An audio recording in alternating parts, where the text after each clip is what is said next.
And welcome to episode 4. This is series 2 of Loose Lips, and we're going to be speaking with Laura Wellington. If you're new to this, as I say, this is Loose Lips, where we speak with people from all different walks of life across the globe to gain in their life stories and look to inspire people, come into contact by watching them. So, if you're new to this, you can find everything on Pop Cult Chic on YouTube, search Pop Cult Chic, and likewise on Instagram, pop.cult.chic. Laura's sent me the request, so let's connect. Oh,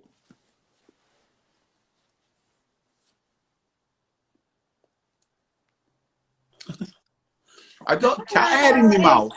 I like cat hair in my mouth. I had no chance to just you can't do anything subtle on it. Oh, there's cat hair in my mouth. Just go off camera.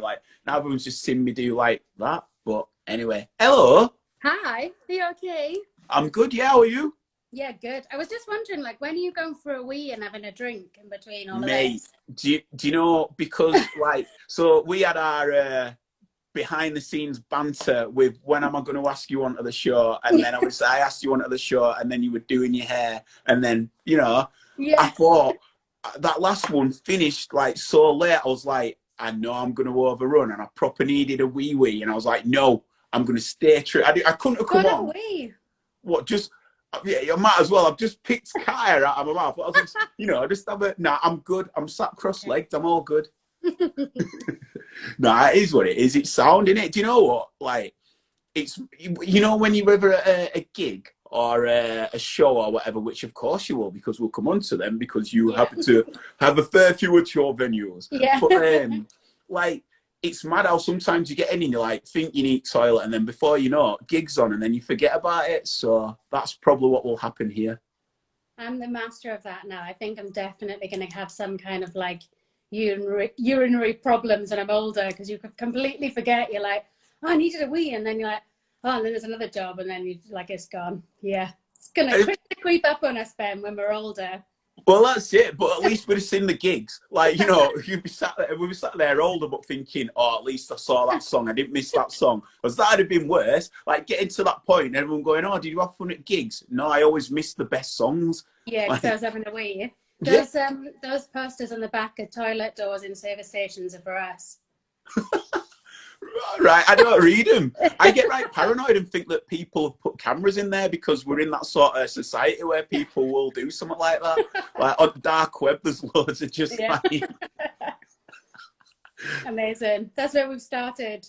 Yeah, 100%. I was going to lean it to Liar Liar as well, with Jim Carrey. Have you seen it? I have, but I do remember it, but vaguely remember it. My knowledge of movies is rubbish. Well, there's a line in there when he goes, "I've got to go to the toilet, otherwise it will have problems later on." And the judge goes, "Is that real?" And he goes, "It must be, because obviously you can't lie." And then the judge goes, "Well, I think I better go as well." Yeah. Really good. Really. So it must be true, because Jim Carrey said it in Liar Liar when he had to tell the truth. So that's how we know. Yeah, must be true. I like your backdrop as well, which brings us into the aesthetics. So when you created your enterprises, so let's speak about Duke Studios first. Was that because you were a designer and you were looking to create a community of like-minded people to be around? So basically, Duke started because so I was a designer, so product designer, lighting designer, and I was running another business for someone else, which was a screen print, woodwork, and jewelry workshop. And a lot of people were saying to us they needed space, but also in my dissertation in 2008, I proposed a hypothetical version of Duke. So I kind of had noticed that there wasn't that type of space in Leeds. And yeah, so I'd already kind of started plotting it then. And then in 2010, 11, when I was running that business for somebody else, then there was other people around, and I was trying to say to them, people want this, and nobody was listening. And then one of my, a light that I did got into Habitat, and it kind of gave me this bit of confidence. And I thought, oh, I can do this. I can have my own design studio. And we wanted to, I had a studio at the time. It was in Holbeck, not the urban village in real Holbeck. it was, yeah, pretty real. And it was in the middle of the red light district, and it was everything that we didn't want it to be. And so when we decided to start Duke, we decided that we would create this community where people could work together. There would be no walls. Well, there would be no doors. There would be lots of windows. You would be able to see each other and work together, and that it would be just for creative communities. And when did Duke start? Duke started in 2011. So literally you left Holbeck and went straight to Duke? Yes. So we left Holbeck and we went straight to, well, we basically signed a three-year lease on a building in probably the worst time that you possibly could have started a business. So basically it was just as the big Lehman Brothers crash, everyone's funding was getting pulled. We signed a 3-year lease on a contract on a building, thinking that we would be able to get bank funding. And basically, they told us because it's me and James that did it, and my boyfriend and girlfriend went. I was 26 when we started, and they basically said we were too young, the business was too speculative, they didn't understand the sector. Who was going to do co-working? Nobody was going to do co-working. What were we thinking? And so we couldn't get any finance at all, and so we basically had this building, and we were just like, shit, what do we do? And it was through a conversation with a friend, Andrew, very, very good friend. At the time, we were kind of saying, oh, we're stuck. And he said, well, I've got some savings. I can lend you some money. So he lent us £10,000 to get started. And with that, we bought a laser cutter. And with the laser cutter, we then built the studio. And we then kind of cut him in on a profit share. We paid his money back in like 2 years. I think he made like £4,000 on top of that 10 grand. And then we kind of incrementally built the studio, really small. We built one section, we moved a resident in, we built another section, and we built it really organically. And we kind of, I'm a cheeky Welsh girl. And so if you don't ask, you don't get. And so in the original Duke Studios, we had cardboard studios. So we built the studios out of cardboard. And the reason why I did that was because we didn't want to just be known in Leeds. We wanted to be known worldwide, and we wanted people to know about Leeds. This wasn't just about us. No, Duke is an island. The creative scene was amazing in Leeds, but it just didn't have that front of house. And a lot of people say we kind of created like this front of house that was like, there is a scene here, and we won loads of awards and got kind of worldwide press. And a lot of it, while it was still, it took us 4 years to build the first Duke. And then we moved to Sheaf Street and started again. So how many creatives have you currently got now under the Duke umbrella? We've got 75 businesses in Duke Studios in Sheaf Street, and that's 110 people. And is it like, hearing that story, I know your struggles, and does it just seem something that keeps like happening? Because like it just seems like you are made out of harder stuff, because like stuff it does though, do you know what I mean? Like look at that I think the story of how it's set up epitomizes a lot of like the behind the scenes stuff, if you know what I mean. Yeah, and that's not even that one part is a small part of the story. The story is a lot bigger, harder. In the last, oh God, I've got a glass of wine here. Harry brought a drink, so I was like, shit, I'm going to take a drink just in case.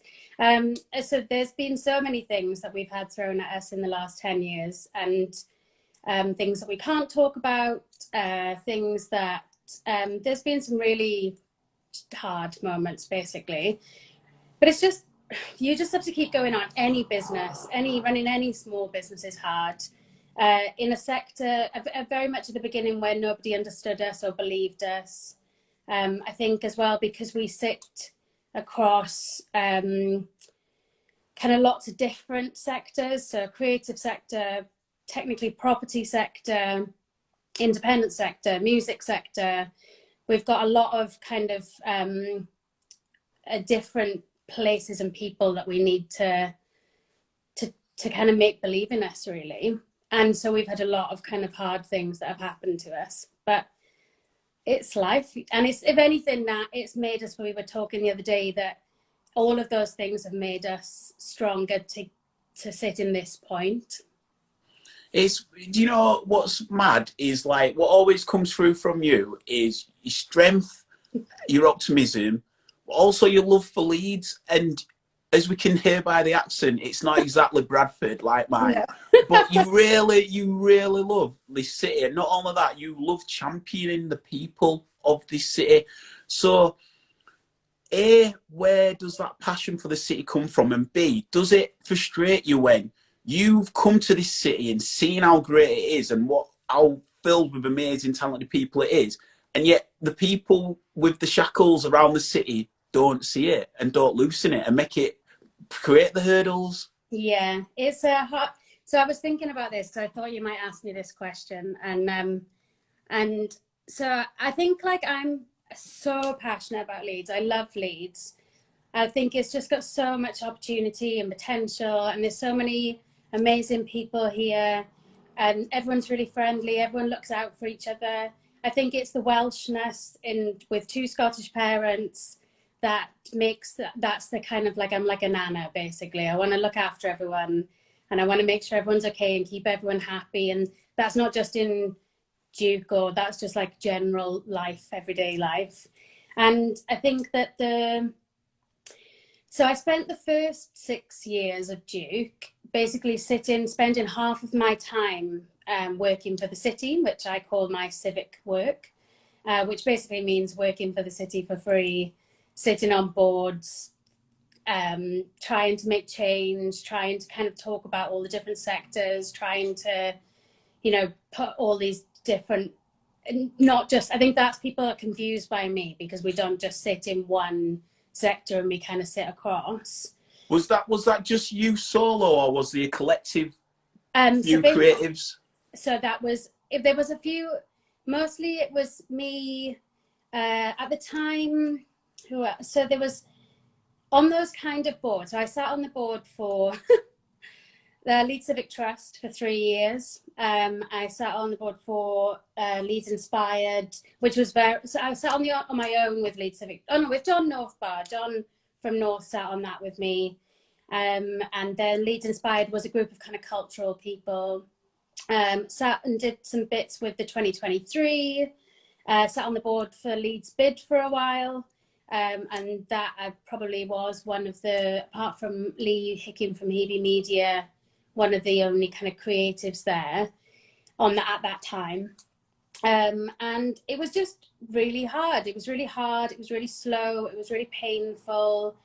And it wasn't until last one recently, wherever we are now in time. Yeah, it don't count anymore, does it? Yeah, recently. Because I've struggled I went on a leadership course recently, and I've never, in all of our years of Duke, done any kind of personal development at all. And I got this bursary to go on Common Purpose.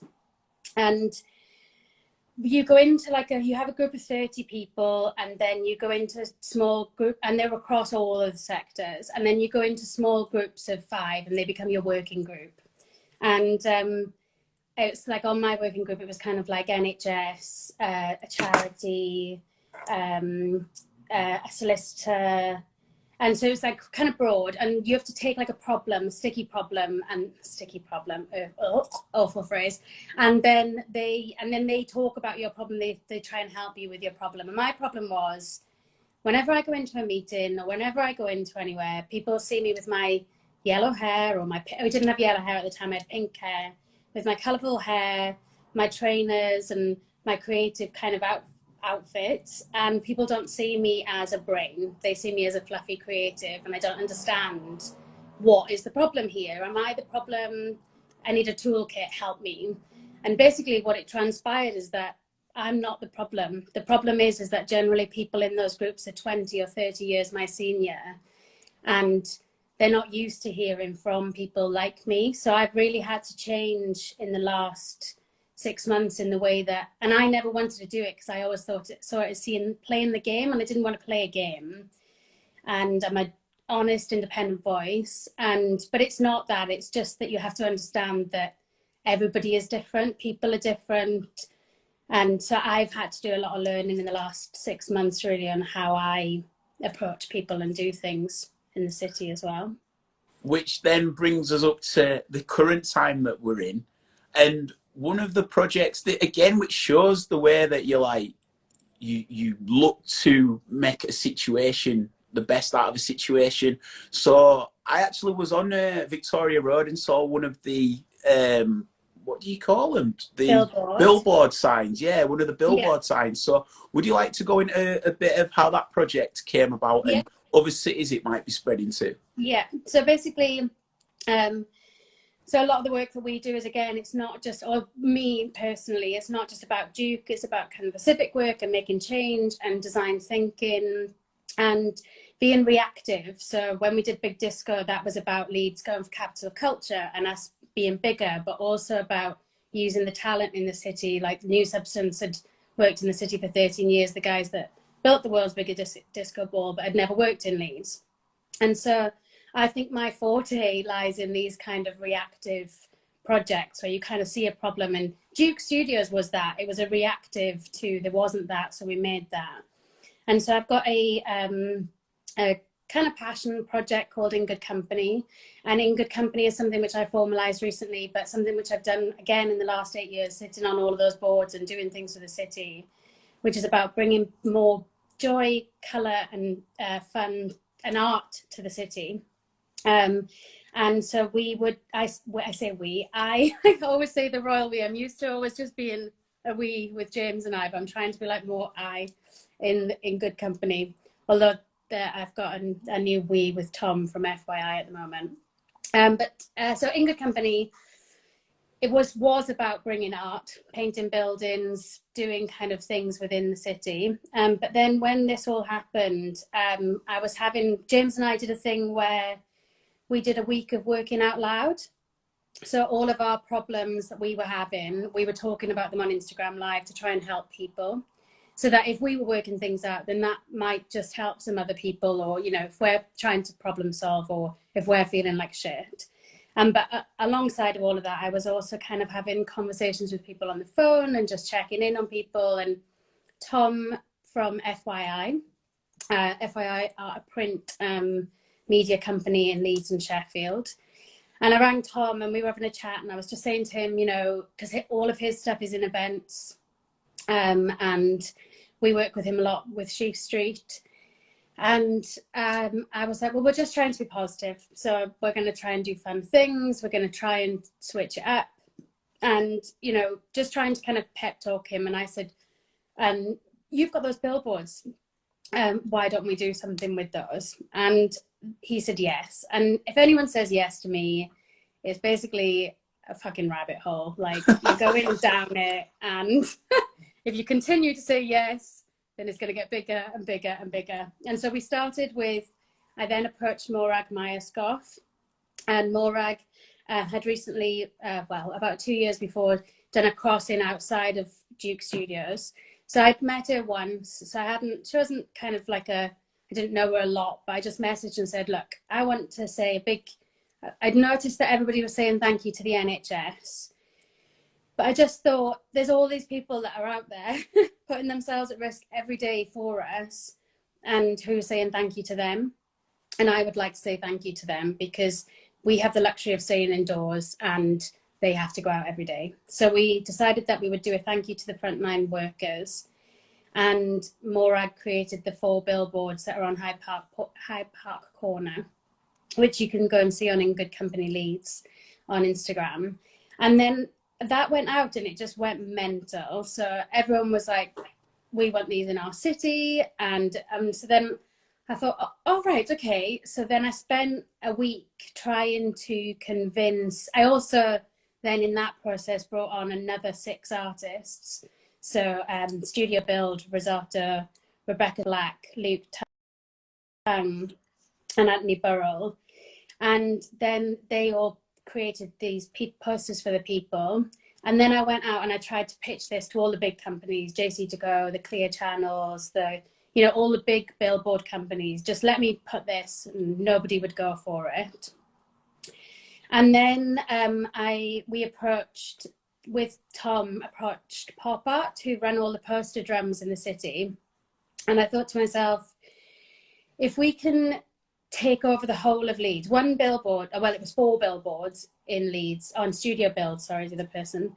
The other, if we can, one billboard in Leeds is not a national story, but if we can take over a whole city, then maybe that will make a national story. Maybe the press might pick it up. Maybe then the JC Decos and the Clear channels will get on board. And so Pop Art kindly got on board. Leeds City Centre Management helped us with a bit of funding for that. And so we took over these 150 boards in the city. But in that process, I was speaking, this has all been like really fast as well. This has all been done in like in the last 4 weeks. And in that process, I said to Tom, oh, what if we just like guerrilla drop some banners outside like key places where people are? And then I thought, what about if we make banners that people can buy to put in their gardens? Then we can make this a people-powered national campaign. And so Tom said yes. And they built us a web shop in like 3 days. And then now we have, I think last count on Friday was, we put 1,500 pieces of art in people's front gardens. Whoa. And it's just amazing. And then, so all of these designs have gone out. And then in that process, we've then kind of put this thing out for a people-powered. And I saw that Times Square, New York were doing something. So I got in touch with them and was like, you know, this would be the most amazing people power if we can get this to New York and be with your art. And we didn't get it. But in that process, the poster house in New York asked for the posters to be sent to them to put in their permanent archives. Leeds Library have got them in their permanent archives. Morag got approached by UNI, property development company, and there's one in Mayfield in Manchester. There's been so many things. On the first week, we got asked by Off Festival about being put in a book for like 100 key projects in this time, which is amazing. So many things. And then this week, we're hoping someone's going to help us. There's more to come this week. There's a lot more to come this week. And so, yeah, so it's taken over my whole life. I've been working. But this is it, because you have so many different projects. You have literally, like, could you even count all the projects that you have on? And even in this time, like, the amount of reaching out that you do, the behind the scenes, you know, when does Work Laura stop and then, like, Laura unwinding happen? It doesn't really. I think, like, for us, it's not about work-life balance. It's work-life integration. I love what I do. It is stressful, but I also think, like, I was thinking the other day, I'm actually better when I've got something to do. I'm not very good at, and I'm better at work. Work is my thing. Like, I've moved my plants 6 weeks ago to propagate them all. I thought, I'm going to do this. We've got a house which we're trying to renovate, and I haven't done any of that. I've just the art of house, shout out. Yeah. So I think that I am much better when I've got a focus, and we are so lucky. Like, you know, if you think where we've come from 2011, we have this, like, on the Duke Facebook page, on the top banner, we have this video which Zoe Opal Productions made for us. And if you'd shown me that in 2011, I would have gone, shut up. No way would we have done that. And we are so privileged to work in a building with 100 incredibly talented people. And I think that, yeah, I get to be creative all the time, which is just, it's amazing. And so, yeah, so I don't think that it matters that I don't. We do switch off. You've seen our parties. It's not like we're working all the time. The weekend party have just gone, looked a bit wild. Yeah, but that's also, again, that's our life. You know, Sheaf Street this time James is using the time to really, I know I'm biased, but I think the live streams that he's been doing are better than the United We Stream ones. You know, like he's managed to hack into this whole other way of doing things and making this system work. And we're always learning, so we're never not doing our thing. Because you're always learning, and you're always comfortable in learning, but implementing it straight away. It ain't like you learn something and you sit on it for a while. Like literally, something comes in and it's turned over, and yeah. I think that adds to the life of Duke and Sheaf. It really does. Like, do you think you're still a hidden gem, or do you think you're properly on the map now? I wouldn't say that so I think that we have a community. We have a really beautiful group of people that love us and support us and turn up for things. And every time, you know, like even midnight, our night, which we put on, every time we do one of those and that grows, like that feeling, because we do this for the love of the people and the party and Leeds and the community. And so you can feel it. But I would say like not everyone knows about us. But I think that's because we're not we're an island, basically, in what is the future of Leeds. Yeah. Is a 10-year development plan, and it's exciting. But we've still got to get there. So I think that we are known enough in our circles. I wouldn't say that we are. I would like to be known that, do you know, when we go to Barcelona or Berlin or go somewhere else, I would like, oh, that's the dickhead dog's just coming back. Sorry. Shout out, Mr. Scruff. Yeah, one of them's got a Philadelphia part of them. So the that when you, I'm gonna just right, if they shout, I'm gonna have to close that door. That if someone comes to Leeds, they go, oh, have you been to that crazy random place that's in a old factory down like you should go there, like they've got this bar that's in a garage, and like that's what I would like for Leeds to become a European destination city, and for us to be part of that story. I was speaking with Nath earlier, Nath Clark from Brudenell, and we were touching on the importance of Brudenell, I would say, in the overall scene, but he really wanted to empathise the fact. Can't get. Tell you what, you slow you don't. I'll have a wet. Well, let's have a drink. Drink stop. He really wanted to empathise the fact that it's the community of LS6 that he really wants to support. And do you feel like you have that same outlook with the city centre? So I think it's really hard. So I think that we have a community within the creative independent. It's really weird that, so this, I don't know whether it's the kind of physical crossing the bridge, crossing the car park, you know, you have to. Leeds is only a 20-minute city. It's not huge. But I think it's that kind of, so I'm jambling. So I think that we don't, I'm not sure if we have like city centre, because I think that kind of coming across the river is still not, but we do have a community of people, but I'm not sure whether that is just city centre. I think that's more people who maybe work in the design agencies or work in, do you know, so we kind of sit within that sphere. I think a lot of people from the like surrounding apartments do come, but I think it could be more. Is that where then maybe like, because I know you focus a lot in different niches and different pockets of creative areas like design, for example, or tech, and you'll host like certain workshops or seminars, and is that where, rather than looking to, obviously you're open to the city, but you're also focusing on maybe sub-creative areas which other people overlook, so you're giving everyone a base.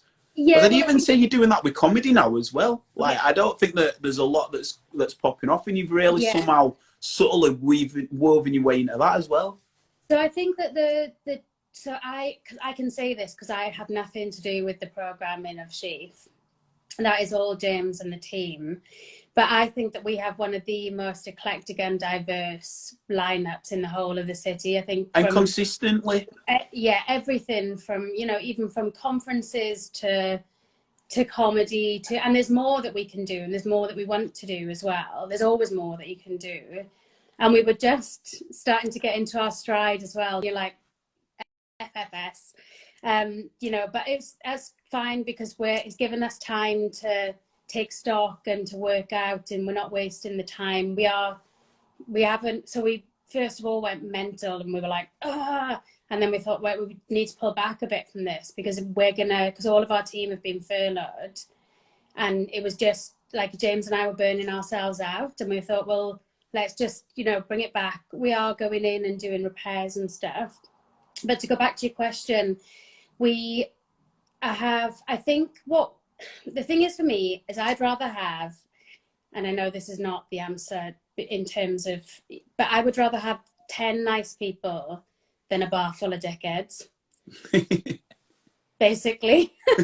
And I think that should be on a t-shirt. Yeah, I would much rather have 10 decent people that are in there respecting the place than, yeah, a bar full of idiots that's a cash cow, because, you know, that it might change when we become part of them. We're in the middle of the city centre park, but for now, what we want to create is something really special in the next 5 years whilst we're in this change of being within the city centre, within this park that's come in. And yeah, and really doing what we do well. I think that also, and again, I can say this because I had nothing to do with it, is James is a wizard. We have the best tech. We have the best, you know, like everything is on point, or hardly anything ever goes wrong. His attention to detail is just on another level. And I think, like, from a service point of view, we really look after people as well. So we try. It all comes from, like, the love, really. What I love about that place is that when people go, you can tell there's a certain wow factor, and that's from all levels. You know, you've got people like Ralph Lawson who will be like, for equipment, it's perfect, and for the live stream, he wants to develop certain stuff. So you've got that nod there, and you've got, you know, the family side where they can go and have a bit of grub and grog and just chill outside and stuff. And you I suppose the community element, what I was sort of leaning to is, you know, you do things like open decks, and so you really do look to involve the community, the creative community of, we've got this place, you come and express yourselves at it. And I can tell that when people do, they're completely wowed by it. But I just wonder how do more eyes get on to see what they can do there?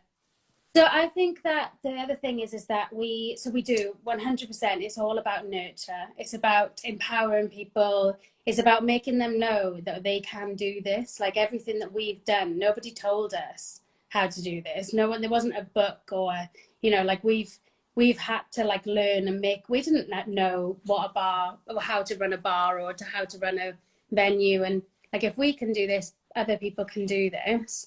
And so, but also it's about,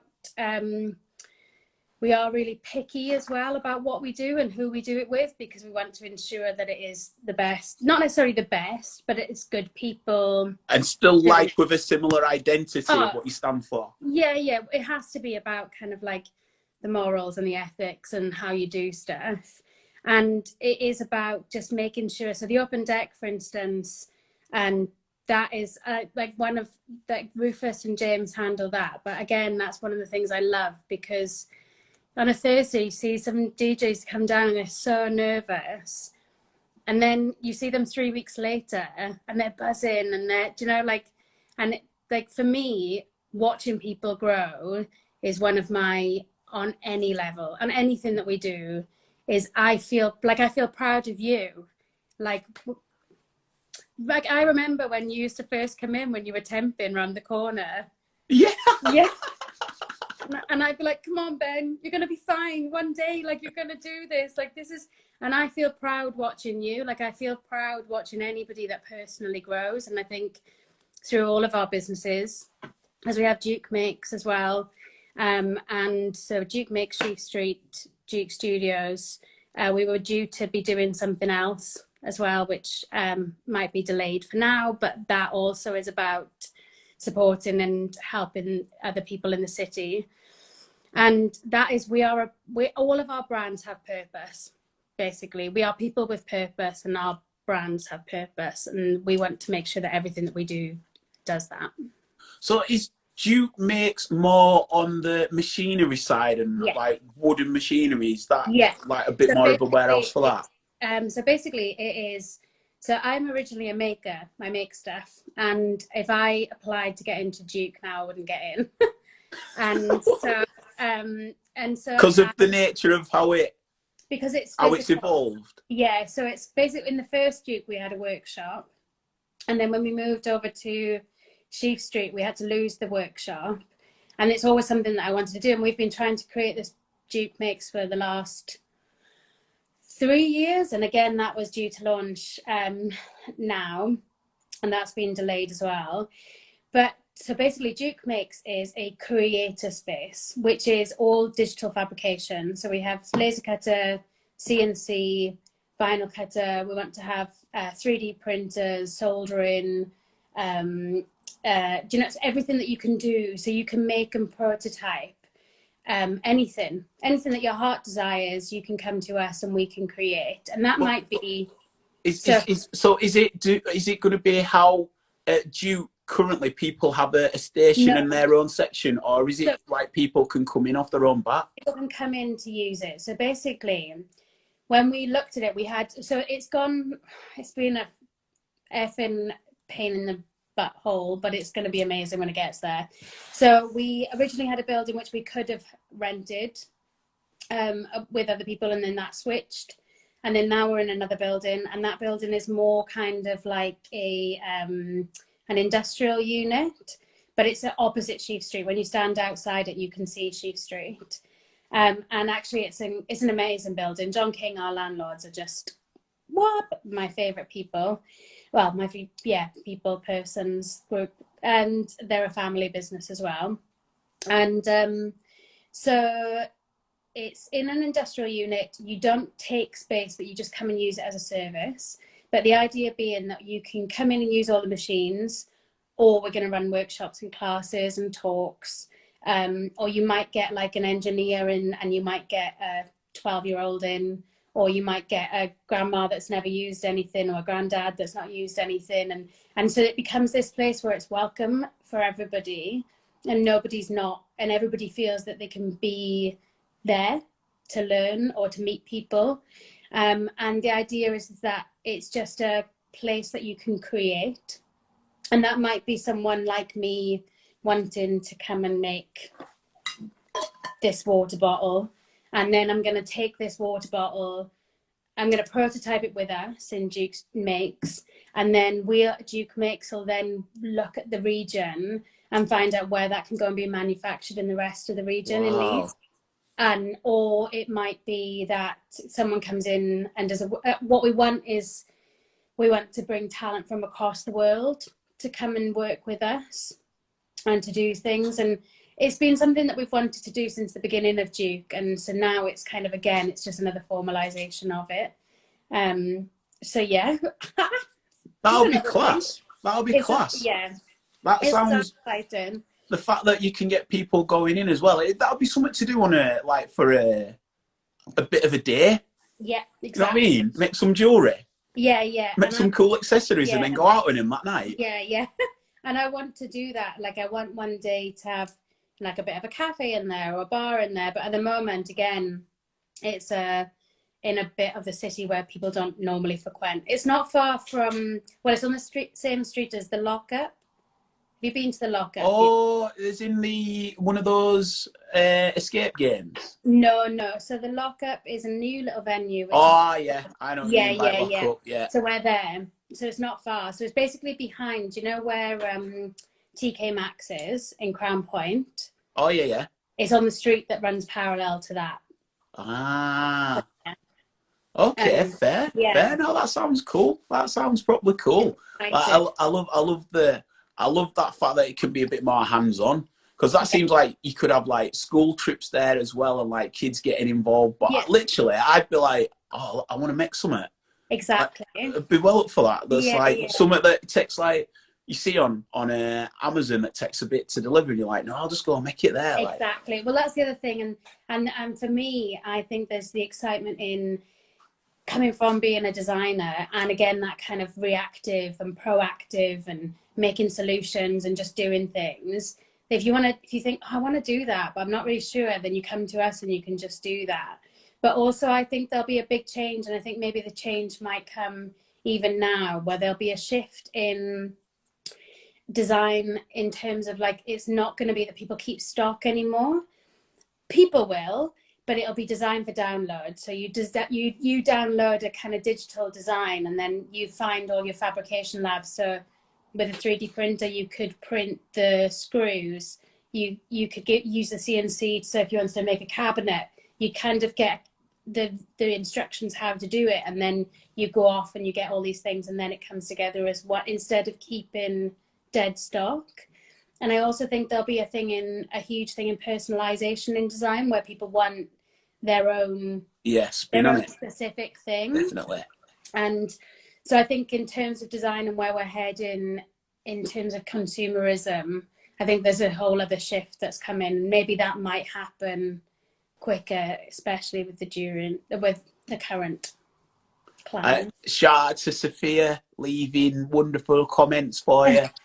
I agree. I agree with everything you just said there, and I'd like to think that if it goes down that angle, it means that again there's more identity to a city of the creatives who are making it. And if someone came and they had no experience in setting up a business, but you really liked it, could you see another side of it being a mentorship into helping them grow? Yeah, but we've mentored the whole time during Duke. So we had a studio which we gave to Leeds College of Art, and James and I have mentored over, well, before I started Duke, I did mentorship. So I mentored like 30 businesses where they were pre-start businesses, and then I think since starting Duke, we've mentored. We give them space for free for 6 months, and then they get 2 hours a week with James and I. And so it's kind of like a fast track to business. And so we've done 2 a year for the last 8 years, 16 businesses. But then we also do it informally. A lot of people contact me, and I try and do it as much as I can wherever. So mentoring is a huge thing. I think like next year we are 10, and I think we should try and write some kind of book. Because we've kind of honed that, like, how do you get someone from nothing really to having a business in 6 months? That'd be a cool book as well, because I could see it having written in a witty way as well, not just like, down the book standard. I think it could be like an autobiography meets like help tip book. So that'd be cool. How do you process if you're taking too much on? If you're doing the mentoring and you're doing everything else, like how do you balance that? So we have actually stopped the mentoring now because it was getting a bit too much. Because also the other thing which James and I need to do is that now we're 10 years, we need to stop working in the business and work on the business. And so we need to have a strong team that can run the business day to day, and that we are working on how do we grow the business, or how do we, all those kind of things. So instead would that take mentoring as well, or in a sense of you mentoring people who work for you into new roles? Definitely, 100%. And the thing is about running any business, it's about people. I think the hard thing is that James is much better at it than I am. I just want to be everyone's friend. And so being a manager is actually really hard. And it's not a natural place for me to manage people. I'm good at like project management and but I find it quite hard to tell people off or to do the thing and so I find mentoring much easier, because mentoring is where you're basically saying, this is I can't do this for you. You have to go and do this. I can tell you what to do. If you don't do it, then that's your problem. So with the mentoring, we have like a kind of strike system. You can not do something once, you can not do something twice, but like don't not do something 3 times.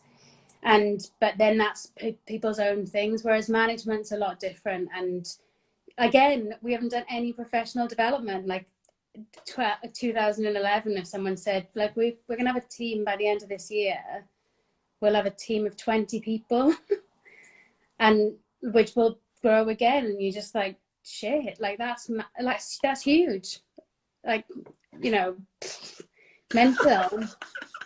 And also, you know, like who's looking after us?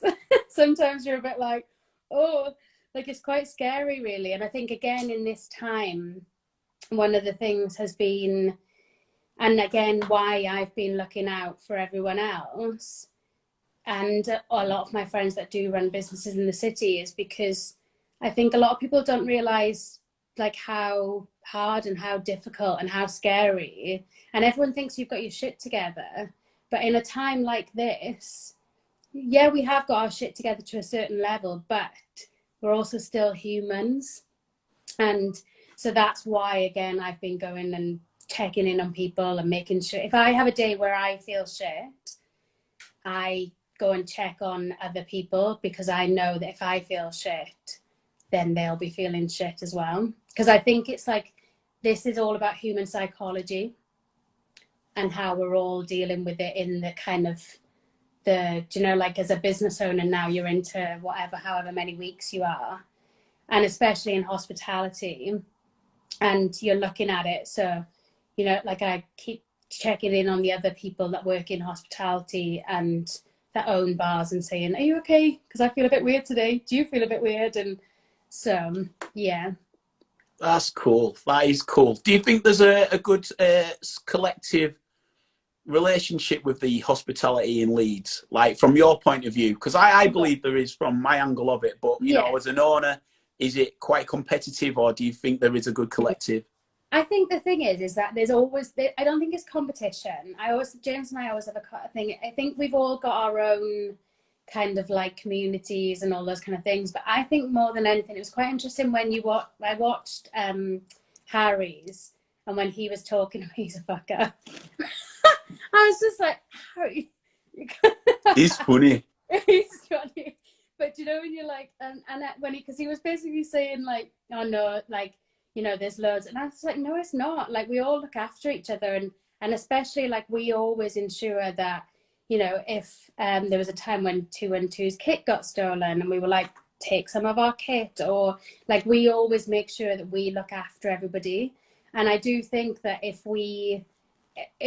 think it's reciprocal. If we ever need anything, then other people. When we first started, I used to, like, because we'd never run a bar before, I used to go over to Oracle with like black bags and get ice, and like, you know, like, because we hadn't ordered enough ice and all that kind of stuff. Or you'd go and last minute, the guys at Latitude would like let you pick up vodka when you'd like, you know, like really. So I think Leeds has got we've obviously got our shit together now, but in the beginning, Leeds has got I think a great community of people that do, and I think especially post this, we're going to look out for each other even more. Would you like to take the last sort of 5 minutes getting involved with Big Disco? Like, how do you view it? Like, you know, now that the dust has settled, how do you look back at it? I was just listening, so I was feeling a bit nervous before I was coming on, and James was like, why are you nervous? It's just Ben. I just listened to Donna Summer, I Feel Love, because it makes me feel like, because that was the song, wasn't it? Yeah. For the ball going up. So basically, yeah, Big Disco obviously was a project which I started, again, one of those freaking projects, again, like the Leeds Indie Bike Project, is one of those ones where you're trying to solve a problem. So Big Disco was...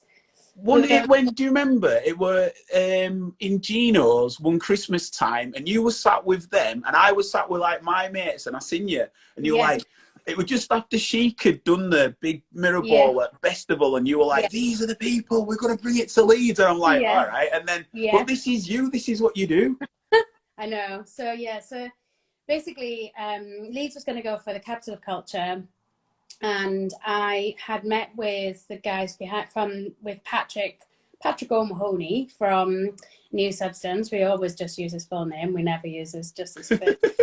And Patrick had worked in Leeds for 13 years, but never worked in Leeds. They did an office here, and they'd built this world's biggest disco ball for festival. And you know, I think that there's so much talent in Leeds that doesn't work in Leeds, and you know this, that you know you've to go to Manchester to bloody get you know, it's annoying.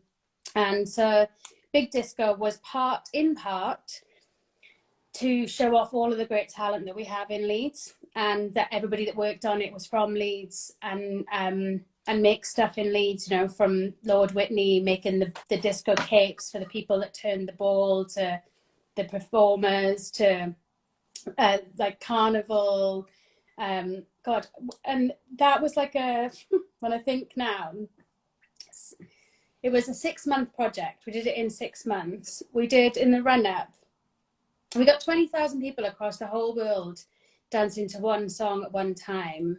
We hosted, I think it was like 150 mini discos before the party.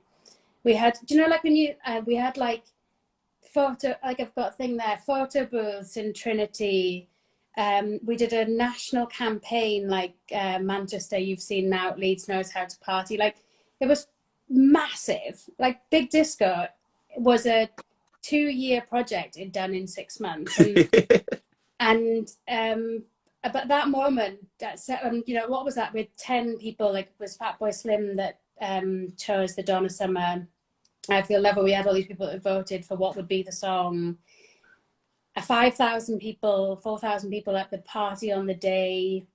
You know, like, huge, massive project. We Ollie from Split in Leeds, he did a project, and he said that it cost him a lot more than he thought it was going to. And the way that he justified it was, well, I've done a master's and I've basically done a self-initiated master's. And I thought, what a great way of, you know, explaining like that. For us, Big Disco was a master's in events. It was in how do you pull off, how do you coordinate, how do you get people across the world dancing to one, do you know, it's just like bonkers. And so, yeah, so Big Disco was, but for me on the day, for like kids dancing, grandmas dancing, Yeah. everyone dancing together all day long. Hardly anyone in the city, like in terms of like the city, like really fully supported it. Again, kind of like nobody really gave us a lot of money to do it. It really nearly fucked our business. And we did a really bloody good job, and we have made a lot of memories for people. I feel so proud now of that project. I would love to do it again, but someone would just have to give us a blank check. This is what we're going to lead on to. If it's 10th year next year, do you think it could work in and maybe link it more with a midnight? The thing is that you would not want to know how much it costs to get that ball. It's ridiculous, like crazy, like eye-wateringly crazy how much it costs to get that ball. And I think like I think it's done. I think we could, what it proved and what it did, what it was for us also was that we as Duke Studios are not just a creative workspace. We are so much bigger than that. Our brains are bigger than that. Our ideas are bigger than that. Our ambitions are bigger than that. And we can do whatever we want to do. And if we don't know how to do it, we'll work out how to do it. And so, you know, I would love to just do something. I want to do something with New Substance and Lord Whitney. Like, can you imagine the crazy shit that we could come up with? And other people, it wouldn't just be them. But, you know, I just would love to have that opportunity for somebody to go, here we are. We trust you now. You've done these great things before.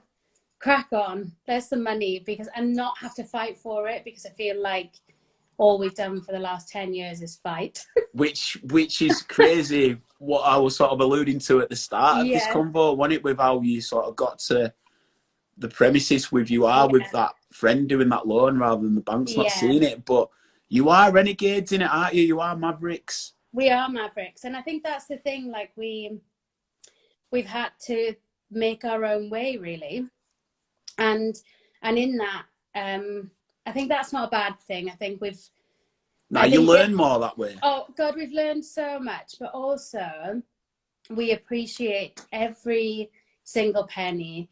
We appreciate every single customer. We know how to do every one of those jobs that everybody else does, because we've done and we do all of those jobs. Like, nobody's just given us that. Nobody gives us anything. We have to fight and earn and work really hard for everything that we do. And it's given us those core values that will always go forward in the business. And I think it's that true soul of Duke and Sheaf and Duke Makes and anything and everything that we will do in the future. I agree. I think it's you always are looking to be innovative with what you do there. Like even the cashless thing, you know, you're always like ahead of the curve, really. But And do you know sometimes, why that was? Because we got broken into. really, Yeah, well, we got that, and that's the thing, is like there's a lot of things that happen that you can't and you don't want to talk about. But we got broken into one night, and that's all people want is cash. They don't give a shit about what else is in the building. They just want easy, quick cash. And we've had no problems since, because we've put on the outside of everywhere like we are a cashless venue. It was in part also because when we were going away to Amsterdam or Berlin or wherever, everywhere was going cashless. But a large part of it was that we were an island and we were vulnerable, and we needed to not be vulnerable anymore. And so taking cash out of the equation was one of those things. We wanted to move towards it. But also there was this thing where you were kind of afraid at first to go towards that, because that was going to be completely new for everyone. And then we were just like, fuck it, like we just need to do this. Like we need, like, it's because it's not just that, it's our team. It makes everyone, money makes everyone vulnerable.